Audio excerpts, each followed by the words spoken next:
घर घर भक्ति की शक्ति चैनल में आपका स्वागत है। पूर्व काल में नर्मदा नदी के तट पर नर्मपुर नामक एक नगर था। वहाँ विश्वानर नामक एक मुनि रहते थे। वे परम शिव भक्त व जितेंद्रिय थे। उनका गृहस्थ जीवन बड़ा ही सुखी था। एक बार उनकी पत्नी शुचिष्मति ने उनसे कहा, स्वामी, मेरे मन में बड़े समय से एक इच्छा है। मुनीश्वर बोले, ऐसी क्या इच्छा है जो तुम्हें इतने समय तक अपने हृदय में दबाकर रखनी पड़ी? संकोच होकर कहो। देवी शुचिष्मति बोली, हे देव, मैं आपसे भगवान महेश्वर जैसा एक तेजस्वी पुत्र चाहती हूँ। कृपा कर आप मेरी इस इच्छा को पूर्ण करें। पत्नी की बात सुनकर विश्वानर क्षण भर के लिए स्तब्ध हो गए। वे सोचने लगे कि मेरी पत्नी ने यह कैसा दुर्लभ वर मांग लिया। ऐसा प्रतीत होता है कि भगवान पिनाकी रुद्र स्वयं उसकी जिह्वा पर बैठकर बोल रहे हैं। ऐसा विचार करके उन्होंने अपनी पत्नी को आश्वासन दे दिया। वे वाराणसी जा पहुँचे और कठिन तप द्वारा भगवान शंकर के वीरेश लिंग की उपासना करने लगे। तपस्या करते करते विश्वानर को 12 मास बीत गए। 13वें मास में एक दिन स्नादि करके जैसे ही वे वीरेश लिंग के निकट पहुँचे, उन्हें लिंग के मध्य में एक बालक दिखाई दिया, जिसकी आयु 8 वर्ष थी। उसके मस्तक पर पीले रंग की जटा सुशोभित थी तथा मुख पर मुस्कान खेल रही थी। उसके सर्वांग भस्मयुक्त थे तथा वह दिव्य बालक श्रुति सूक्तों का पाठ कर रहा था। उस बालक को देखकर विश्वानर मुनि रोमांचित हो उठे और अभिलाषा पूर्ण करने वाले 8 पद्यों द्वारा भगवान शिव की स्तुति करने लगे। उनकी स्तुति से प्रसन्न होकर बाल रूप भगवान शिव ने कहा, महामते, मैं तुम्हारी तपस्या से प्रसन्न हूँ। अब तुम अपने घर जाओ।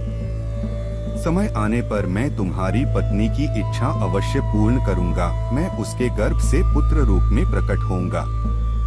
उस अवतार में मेरा नाम गृहपति होगा। मैं परम पावन व सभी देवताओं का प्रिय होऊंगा। विश्वानर ने भगवान शिव के बाल रूप को प्रणाम किया और अपने घर लौट गए।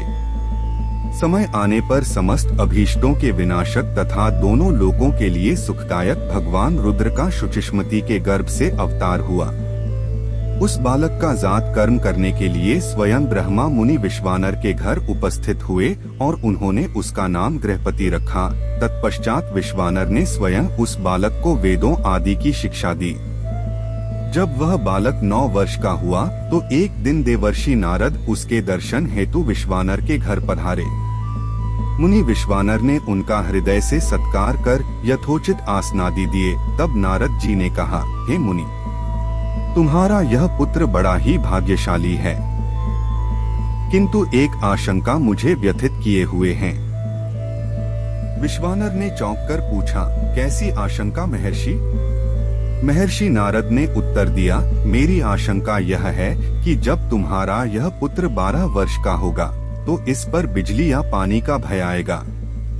यह सुनकर मुनि विश्वानर और उनकी पत्नी गहन चिंता में डूब गए। उन्हें इस प्रकार चिंताग्रस्त हुए देखकर गृहपति ने कहा, पिताश्री, आप चिंतित न हो। देवाधिदेव महादेव की कृपा से कुछ नहीं होगा। ये तो कालों के भी काल हैं।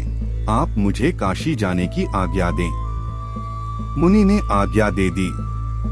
काशी पहुंचकर गृहपति नित्य गंगा जल से पूर्ण 108 कलशों द्वारा भगवान शिव का अभिषेक तथा शिव मंत्र का जप करने लगे।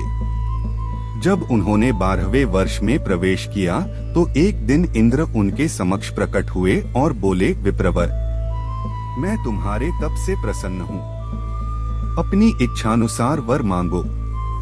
इस पर गृहपति बोले, आप चले जाइए इंद्रदेव। मैं पशुपतिनाथ के अतिरिक्त और किसी से वर पाने का इच्छुक नहीं हूँ। वैसे भी आप छल से अहल्या का सतीत्व नष्ट करने वाले पर्वत शत्रु इंद्र ही तो हैं। बालक गृहपति की बात सुनकर इंद्र को क्रोध आ गया। उसने अपने वज्र से उन्हें डराया, जिससे गृहपति को मूर्छा आ गई। तभी भगवान शिव ने प्रकट होकर कहा, उठो वत्स, जो मेरा भक्त है उस पर इंद्र तो क्या यम भी दृष्टि नहीं डाल सकते। आज से मैं तुम्हें अग्निपद प्रदान करता हूँ। तुम्हारे द्वारा स्थापित यह लिंग काशी में अग्निश्वर के नाम से प्रसिद्ध होगा। यह कहकर भगवान शिव अंतर्धान हो गए और बालक गृहपति घर लौट आए।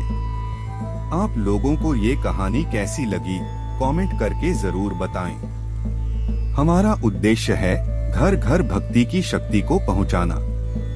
अगर आप लोगों को ये कहानी पसंद आई हो तो वीडियो को लाइक करें, शेयर करें और चैनल को सब्सक्राइब करें। जय भोलेनाथ।